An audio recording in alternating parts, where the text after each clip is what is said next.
sampai saat ini masih sibuk nyinyir alutsista buatan kita di segala matra militer. Tapi lucunya, malah mereka sendiri yang tidak mampu membuat alutsista sendiri. Bahkan hal ini diakui Kementerian Pertahanan Malaysia Mindef, mulai dari gagalnya pembuatan kapal perang, kehilangan pesawat tempur, bahkan yang terakhir tidak adanya kejelasan pembelian helikopter tempur ringan. Guys, sebelum kita membahas hal ini, jangan lupa ya like, share, subscribe video ini karena semua itu gratis. Hal ini berbanding terbalik dengan kita di Indonesia, yang mulai mandiri dalam pembuatan alutsista sendiri, mulai dari pembuatan pesawat angkut tempur dan pesawat patroli, kerjasama pembuatan pesawat tempur dengan Korea Selatan, pembuatan helikopter, kapal perang, kapal selam, tank rampur, roket, sistem avionik, sistem radar dan senjata yang kualitasnya sudah diakui dunia.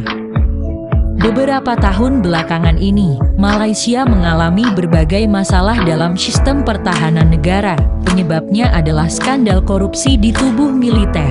Rasuah di tubuh militer Malaysia ternyata sudah terjadi sejak tahun 1980-an. Skandal korupsi ini tentunya menjadi masalah serius dalam sistem pertahanan Malaysia. Dan ini adalah 5 kegagalan pembelian dan pembuatan alutsista Malaysia yang disebabkan korupsi.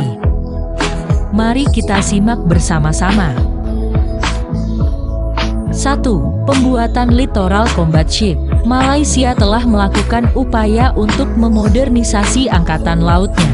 Galangan kapal Bousted Building Berhad Malaysia bekerja sama dengan DCNS Perancis. Perancis dan Malaysia berkolaborasi untuk mengembangkan proyek pembuatan Goldwing Frigate kelas atau kapal perang Littoral Combat Ship yang disingkat LCS dengan anggaran 6,8 bilion ringgit atau 1,9 miliar dolar untuk membangun kapal perang ini.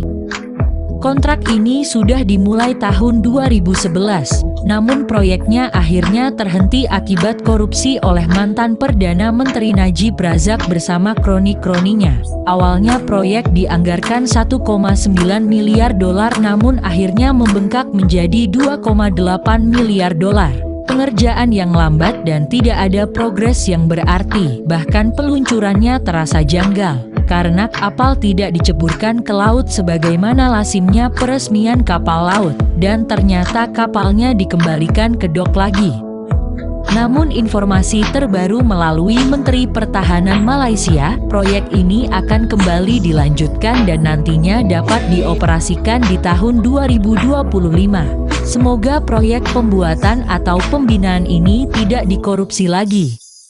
2. Kehilangan pesawat A4 Skyhawk. Sama seperti Indonesia, Malaysia juga memiliki pesawat MD yaitu Skyhawk buatan Amerika. Skandal ini bermula dengan hilangnya pesawat tersebut. Awalnya pembelian pesawat A4C dan A4L Skyhawk dari Amerika pada tahun 1982 dengan nilai kurang dari 1 juta dolar Amerika. Pesawat itu sendiri seharusnya sudah dipensiunkan dan disimpan di gudang. TUDM akan menggunakan sekitar 50-an unit dari 88 unit yang dibeli. Sisa inilah yang nanti akan dimodifikasi dan nantinya digunakan sebagai pesawat latih.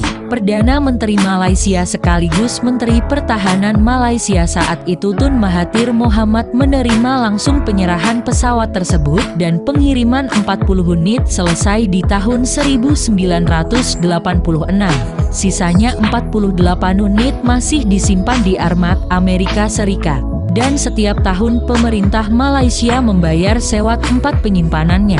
Pada tahun 2003, pemerintah Malaysia berencana menjual semua pesawat Skyhawk-nya termasuk yang berada di Amerika. Namun pihak Amerika malah meminta pihak Malaysia menunjukkan bukti bayar pesawat tersebut dan anehnya pemerintah Malaysia tidak bisa menunjukkan bukti pembayarannya. Padahal setiap tahun selalu menganggarkan untuk melakukan pembayaran sewa tempat penyimpanan pesawat tersebut. Pada akhirnya, pemerintah Malaysia harus kehilangan 48 unit pesawat Skyhawk-nya. 3. Penjualan mesin pesawat F-5 Tiger. Pada 2008, pemerintah Malaysia kembali terkait skandal hilangnya dua mesin pesawat F-5 Tiger seharga 29 juta dolar. Belakangan diketahui bahwa kedua mesin tersebut dijual oleh para petinggi militer ke sebuah perusahaan Amerika Selatan. Mesin yang diambil adalah J85G21 itu merupakan sumber tenaga untuk menggerakkan pesawat F-5 Tiger TUDM.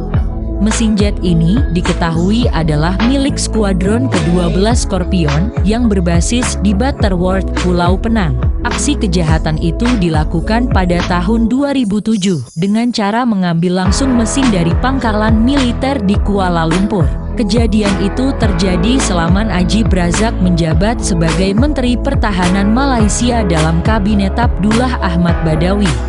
Dan hal ini menjadi sengketa politik yang berakhir dengan seorang brigadir jenderal dan 40 orang personil dari angkatan lainnya dipecat. Namun herannya Najib Razak tetap tidak dapat dibuktikan bersalah.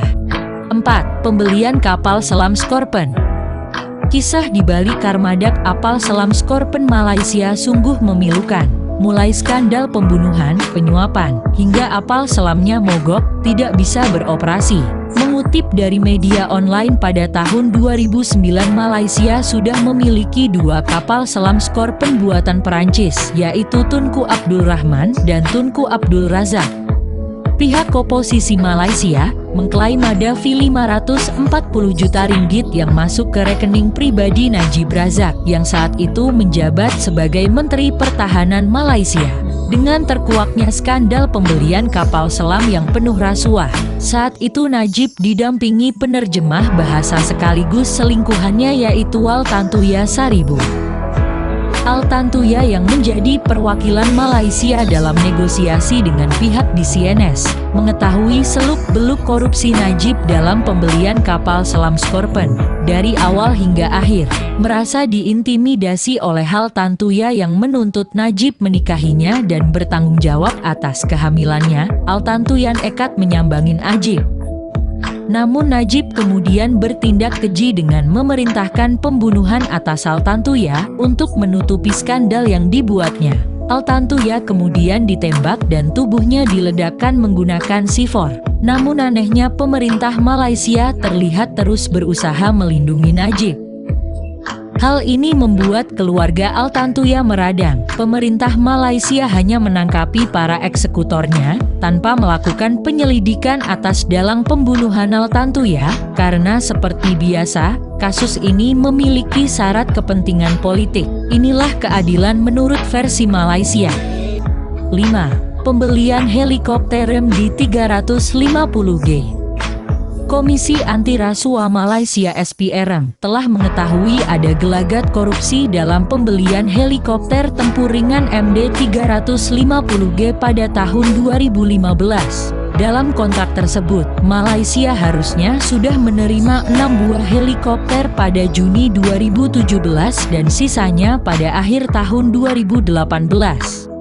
Diketahui kemudian, klausul kontrak sangat merugikan pihak Malaysia, karena dalam klausul kontrak, tidak ada jaminan bahwa kontraktor pengadaan alutsista ini harus menyelesaikan tepat waktu.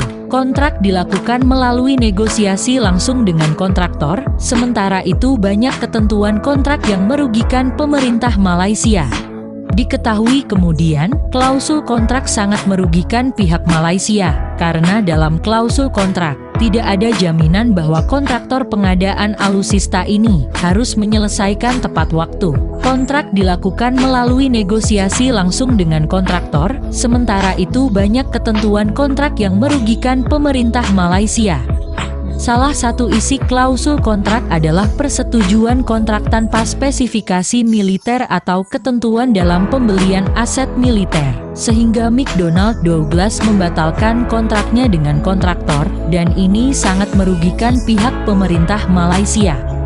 Hal ini menyebabkan penundaan serah terima. Penundaan terjadi beberapa kali dari tahun 2017. Bahkan info terakhirnya harusnya bulan Desember ini, pemerintah Malaysia sudah menerima 6 unit helikopter. Tapi sayangnya hal itu belum juga terjadi. Sampai saat berita ini diturunkan, bayangan helikopter pun tidak terlihat. Dari semua pembahasan tadi, terlihat ada satu nama yang paling mencolok yaitu mantan Perdana Menteri Najib Razak. Namun yang sangat membuat dunia tercengang bahwa sampai saat ini, Najib Razak tidak pernah menjalani hukuman ataupun membayar denda. Item yang tak disebut dalam bajet, tetapi sekarang ini sudah timbul di khalayak ramai.